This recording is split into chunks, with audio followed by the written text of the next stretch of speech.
Good morning class second. बेटा आज हम लोग क्लास में जो देखेंगे वो है आपका प्रश्नावली 23 और प्रश्नावली 23 में जो है वो आपके कुछ प्रॉब्लम सम्स हैं। ठीक है, तो जिसमें पहला प्रश्न है आपका पेज नंबर देखिएगा 31 में। पहला प्रश्न है 24 घंटों में कितने मिनट होते हैं? 24 घंटों में कितने मिनट होते हैं? ठीक, इससे पहले वाली जो प्रश्नावली थी प्रश्नावली 22, इसमें सारे क्वेश्चन जो थे वो मल्टीप्लाई यानी कि गुणा के थे। ठीक, तो इसमें जो प्रश्नावली 23 है उसमें इस तरीके से प्रश्न होंगे। तो आप सबसे पहले तो ये जान लें कि 1 घंटे में कितने मिनट होते हैं? 1 घंटा बराबर 60 मिनट। और हमसे पूछा क्या गया कि 24 घंटों में कितने मिनट होंगे? तो 24 इंटू हम क्या दे देंगे 60। तो ये जो घंटा था इसमें चेंज जाएगा मिनट में। इसके लिए हमें मल्टीप्लाई करना होगा। हम या साइड में इस तरीके से मल्टीप्लाई करते हैं। 0 0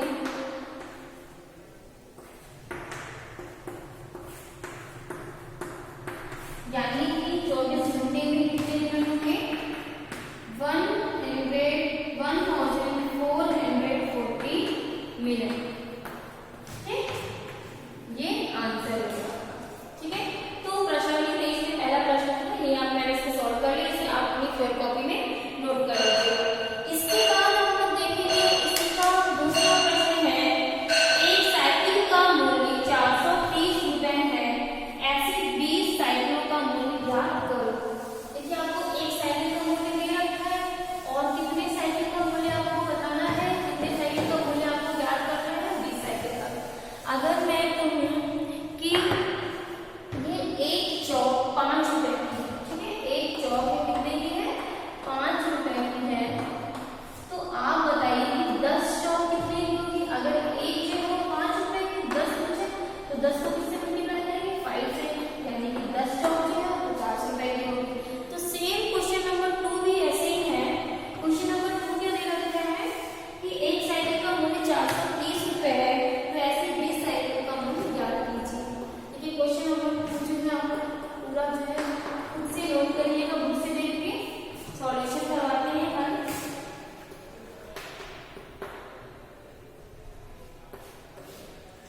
और हल यहाँ से स्टार्ट करेंगे। सबसे पहले एक साइकिल का मूल्य बराबर 430 रुपए। फिर यहाँ पे लिखेगा 20 साइकिलों का मूल्य होगा 20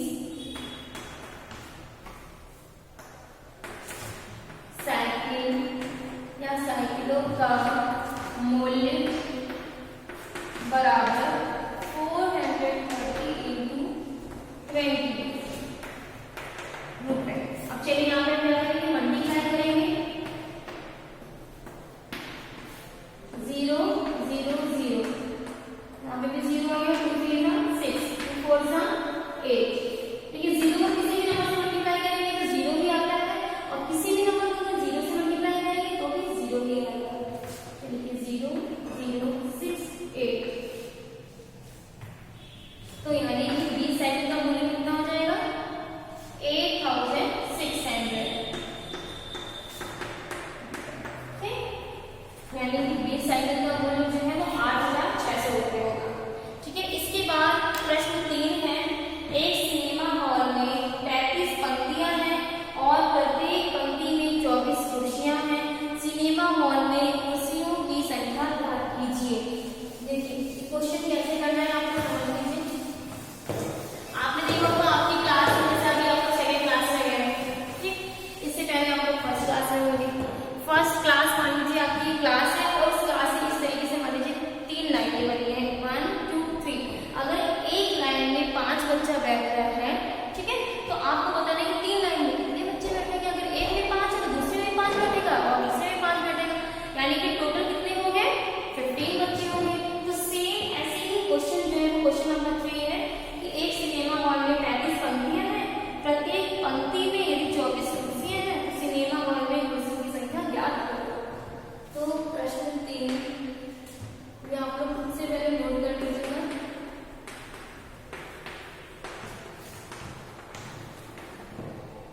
यहाँ से हल करवाते हैं। एक सिनेमा हॉल में देखिए यहाँ पे एक सिनेमा हॉल में या सिनेमा हॉल में पंक्तियों की संख्या बराबर 35। सिनेमा हॉल में पंक्तियों की संख्या कितनी है? 35 है। फिर यहाँ पे लिखिएगा एक पंक्ति में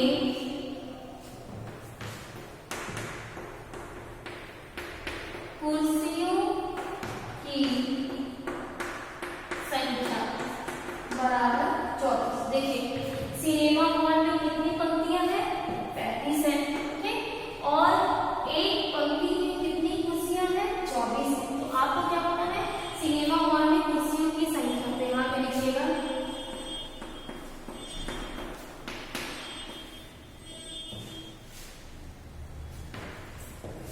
पंक्तियों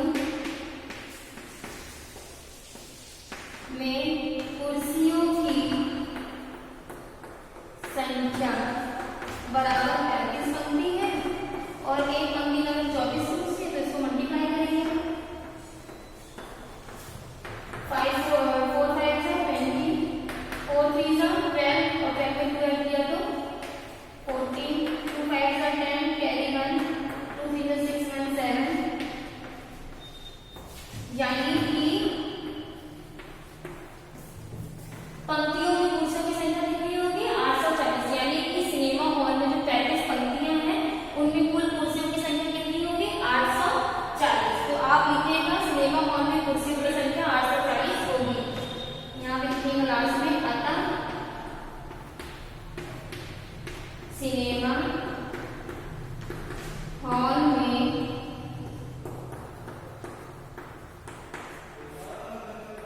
कुर्सियों की संख्या 840 होगी, ठीक। ये आपका सॉल्यूशन है, ये आपका हल है प्रश्न संख्या 3 का। इसे नोट कर लीजिएगा अपनी फेयर कॉपी में। फिर सेम ऐसी प्रश्न संख्या 4 भी है कि एक पुस्तक में 160 पृष्ठ हैं।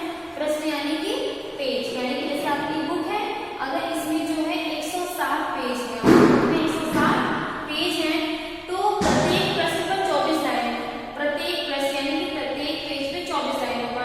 इस तरीके से कितनी लाइन है? 24 लाइन है।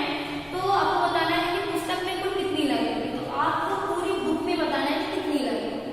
तो आपको पता है कि एक बुक में कितने पेज है? 160 और एक पेज पे कितनी लाइन है? 29। तो पुस्तक में कुल कितनी लाइन होगी?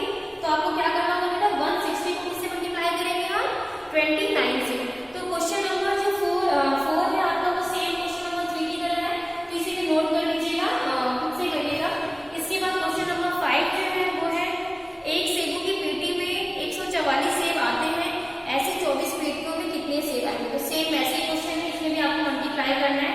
तो आगे के जो भी क्वेश्चन होंगे सेम वैसी तरीके से है। तो आप लोग खुद से करिएगा, अगर फिर भी नहीं समझ में आता है तो मुझसे एक बार पूछ लीजिएगा अपने व्हाट्सएप ग्रुप पे, ठीक है। अब इसके बाद हम लोग नया अध्याय शुरू करेंगे और नया अध्याय है आपका अध्याय 5 भाग। इससे पहले हम लोग जो अध्याय 4 पढ़ा उसमें जुड़ा था, आपको मैंने मल्टीप्लाई करना सिखाया भी कि 1 डिजिट वाले या 1 अंक वाले, 2 अंक वाले, संख्या वाले, इस तरीके से भाग देते हैं, सॉरी पूरा करते हैं। अब हम लोग देखेंगे अध्याय 5 और अध्याय 5 है आपका भाग। पेज नंबर 33 पे स्टार्ट है।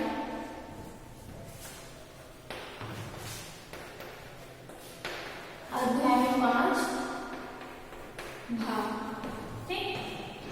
इसमें हम देखेंगे सबसे पहले प्रश्नावली है पेज नंबर 35 में, प्रश्नावली 24। पेज नंबर 35 में प्रश्नावली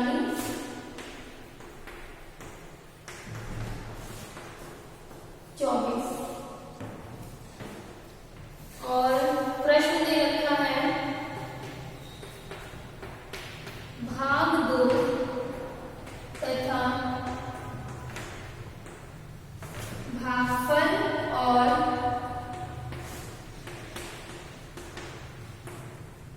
शेषफल भी ज्ञात करो। ठीक, और इसमें पहला प्रश्न है आपका 9900 डिवाइडेड 9। हमें क्या करना है, भाग देना है, और भाग देने को दिखाना है कि भागफल कितना आ रहा है और शेषफल कितना आ रहा है, यानी कि आपको ये दो चीजें बतानी है। सबसे पहले मैंने यहाँ पे डिवाइड लिखी, डिवाइड में सबको आता है तो फिर से हम देख लेते हैं। देखिए यहाँ पे 9 लिखा है, ठीक है, यहाँ पर भी 9, तो 9 की जगह पे 9 किसके टाइम से आता है, 1 टाइम में आता है, एक बार में 9 बनता 9। तो अब यहाँ से ये तो 9 में से 9 में यहाँ पे माइनस का साइन है ना, माइनस से 9 का 0। अब यहाँ से क्या नोट कर लेंगे 9, ठीक, फिर 9 बनता 9 यानी कि 0। अब ये तो 0 बच रहे हैं, तो 0 को यहाँ पे हम नोट कर लेंगे, ठीक है। यानी कि आपका भागफल कितना है, 1111 यानी कि भागफल कितना है, इसे बोलते हैं भागफल।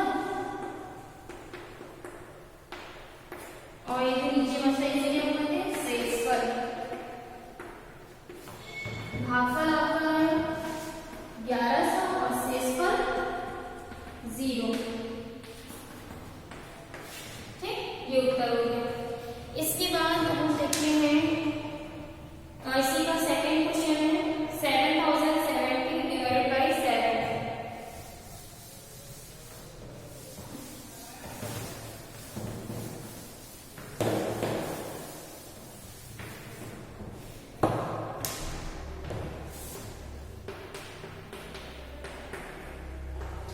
दूसरा क्वेश्चन है 7070 डिवाइड 7। डिवाइड लेते हैं 7070 1 टाइम पढ़ेंगे 7, यहाँ से 0 नोट कर लेंगे, यहाँ पर 0 में नोट कर लिया, फिर यहाँ से नोट किया 7 बनता 7, यहाँ पे 0 आया, 0 बचे, 0 को हम नोट कर लिया, यानी कि भागफल कितना आया,